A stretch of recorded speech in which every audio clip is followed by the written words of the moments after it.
वाले इतना ज्यादा बीजेपी के चमचे बने हुए हैं। ये लोग कल मुझे फोन करके बोलते हैं कि तुम ना मुसलमानों का साथ दे रही है, पर हिंदू मुसलमान कहाँ से आगे बताइए।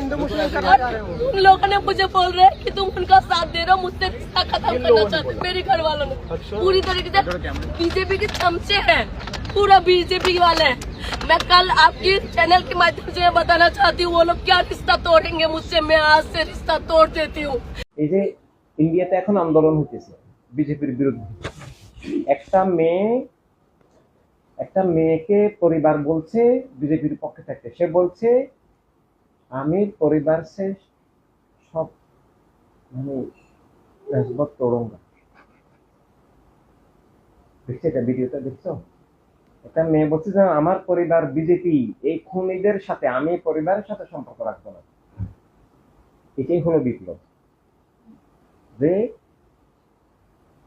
ও তো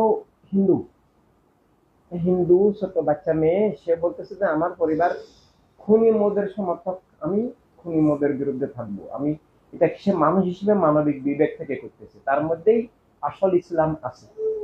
মুসলমানদের মধ্যে আসল ইসলাম নাই। মুসলমানরা মিথ্যাকে কবুল করছে, সৌদি আরব বলে কুফরকে কবুল করছে, আওয়ামী লীগ বিএনপিকে কবুল করছে। মোদি আর আওয়ামী লীগ বিএনপি একই মতবাদ, সৌদি আরব আর মোদি একই মতবাদ, ডিজাইন ভিন্ন। কেউ ইসলামের নামে মিথ্যা, কেউ হিন্দু ধর্মের নামে। মুসলমানরা প্রেমের সাথে বেইমানি করছে, কারবালার রক্ত মোবারকের সাথে বেইমানি করছে। সেখান থেকে বেরিয়ে এসে না আমি জেনুইন ভাবে আল্লাহ হাবিবের, আমি জেনুইন মুসলিম, আমি জেনুইন মানুষ, এটা আবার দুনিয়াতে ফিরিয়ে আনার জন্য কলেমা ফিরিয়ে আনা। আমি মানুষ, এটাও কলেমা। আমি ইমানদার, এটাও কলেমা। কিভাবে আমি মানুষ এটা কলেমা, সেটা আমরা ব্যাখ্যা করে বুঝাবো। বস্তুবাদী মানে কলেমা অস্বীকার, কলেমার বিরুদ্ধে যুদ্ধ। আমি প্রিয়নবীর শত্রু, এই কথাটা ঘোষণা করার নাম আমি আওয়ামী লীগ বিএনপি বস্তুবাদ জাতীয়তাবাদ। আমি ওহাবি মওদুদি সালাফিকে ইসলাম মনে করা মানে ওই এজিদকে ইসলাম মনে করা, প্রিয়নবীর বিরুদ্ধে আহলে বায়তের বিরুদ্ধে যুদ্ধ করা। এই জন্য পৃথিবীতে এখন ইসলাম, আল্লাহর কসম নাই, ইসলামের নাম আছে, 200 কোটি মুসলিম দাবিদার আছে। আল্লাহর কসম একজনও আমার কাছে নিজেকে মুসলমান প্রমাণ করতে পারবে না। একটা দুইটা দিক না, আমি 1000 পয়েন্ট দিতে পারবো।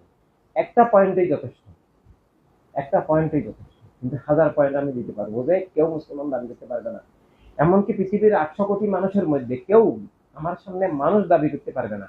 আমার সামনে মানে ব্যক্তি আমি না। এখানে প্রশ্ন হচ্ছে সত্য মিথ্যার যে দ্বন্দ্ব, জ্ঞানের যে দ্বন্দ্ব। এখন ও যদি বলে 2 দিয়ে 5, আমি বললাম 2 দিয়ে 4, এখন সে নিজেকে সঠিক প্রমাণ করতে পারবে না। সে একটা শিশু, যে বুঝে না তার কাছে বলতে পারবে, কিন্তু যে বুঝে তার কাছে পারবে না। সে আমাকে আক্রমণ করতে পারবে, হামলা করতে পারবে, যে না 2 দিয়ে 4 বললে জবাই করে দিব। সে তার কাছে ক্ষমতা আছে, সেটা পারবে। কিন্তু 2 দিয়ে 4 মিথ্যা, সেইটা প্রমাণ করতে পারবে না। আর 2 দিয়ে 5 সত্য, এটাও সে প্রমাণ করতে পারবে না। ক্ষমতার বলে বন্দুকের নলের মুখে চাপাই দিতে পারবে। এটাই পৃথিবীতে এখন চলছে।